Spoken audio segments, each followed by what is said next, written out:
예, 안녕하십니까.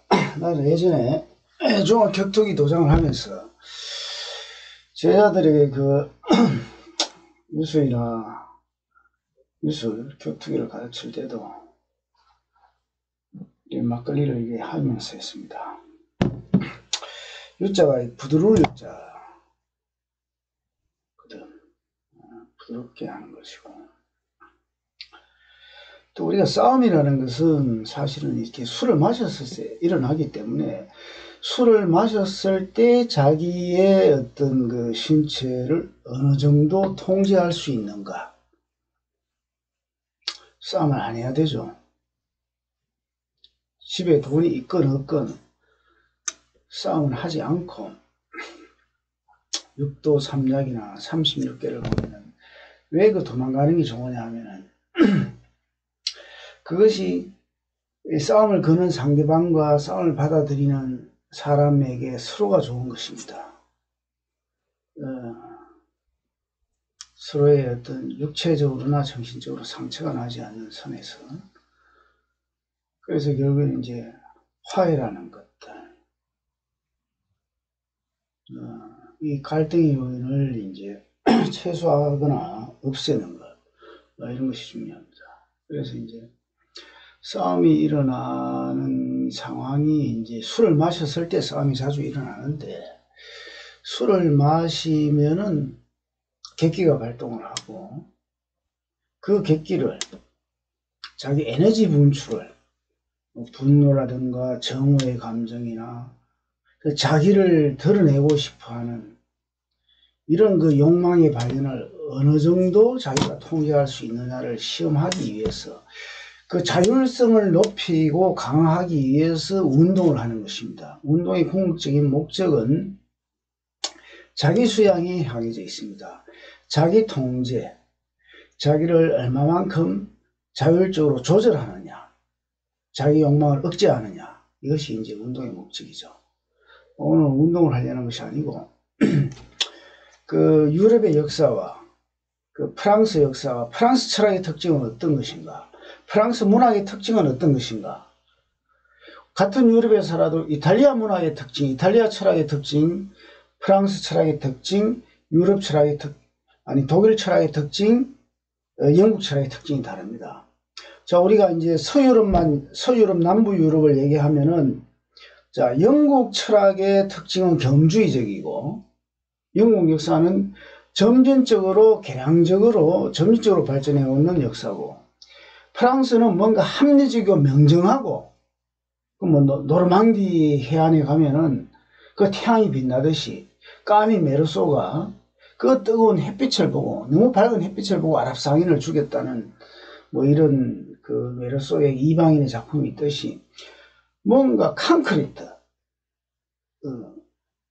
즉각적으로 명정하게 합리적으로 레이셔널하게 드러나는 것들, 이 프랑스 문학이나 특징이고, 그것이 이제 아니 에르노까지의 어떤 자기 이야기가 사회학적인, 그래서 사회학이 발달했죠, 프랑스가. 독일은 상당히 관념적입니다. 독일이라는 그 동부 프랑크, 프랑스의 그 기호는 스프랑크가 되죠.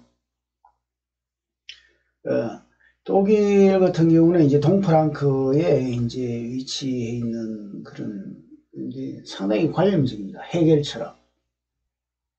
신학의 어떤 틀을 벗어나지 못하는 관념적인 어떤 주관적 관념론, 객관적 관념론, 이런 측면이 있습니다. 그리고 이제 이탈리아는 긴 그 장화 구두처럼 부처처럼 생겼으니까 남부 유럽 다르고 중부 유럽 다르고 저쪽에 프랑스 쪽에 있는 북부 이탈리아가 다르죠, 서로가. 그런 특징이 있는데, 자, 그럼 이제 나는 오늘 프랑스에서도 이제 중학교 1학년 때부터 읽었던 까미는 이제 우리 누나가 이제 까미 전집을 이렇게, 옛날에 우리 60년대는 말입니다, 전집의 시대였어. 70년대까지 문학 전집, 까미 전집, 일본에서 나오는 책들을 중역을 해서 한국에서 많이 한국에는 60대, 70대까지는 대부분 전부 다 사실 단행본 출판사가 없었고 해적 출판사였습니다. 해적 출판사는 뭐냐면은 일본의 어떤 기획한 책을 그대로 뺏겨가지고 한국에서 파는, 우리가 이제 한국은 문화의 식민지니까 어쩔 수 없었죠. 우리는 이제 근대화 과정 속에서 일본을 통해서 자연과학이든 사회과학이든 인문과학을 받아들였으니까. 내가 오늘 그 새벽에 그 술 한잔 했어요. 어제 그 북한강 갔다 오면서 2박 3일간 계속 술 마셔. 술 마시면서 운동하고 책 쓰고 글도 쓰고 운동도 하고 이 영상 뭐 4분짜리 5분짜리도 올리고 이러거든. 난 1950년대 태어난, 한국전쟁 이후에 태어나서 이제 나이가 65. 뭐 나는 내 자신을 청년이라 생각하는데 이제 옛날 사람, 여러 사람들이 옛날 사람 취급하는데, 내가 밖에 나가면은 40대로 봐. 사람들이 많이 보면은 50대 뭐 중후반으로 보고 60대로 보는 사람은 사실 잘 없지.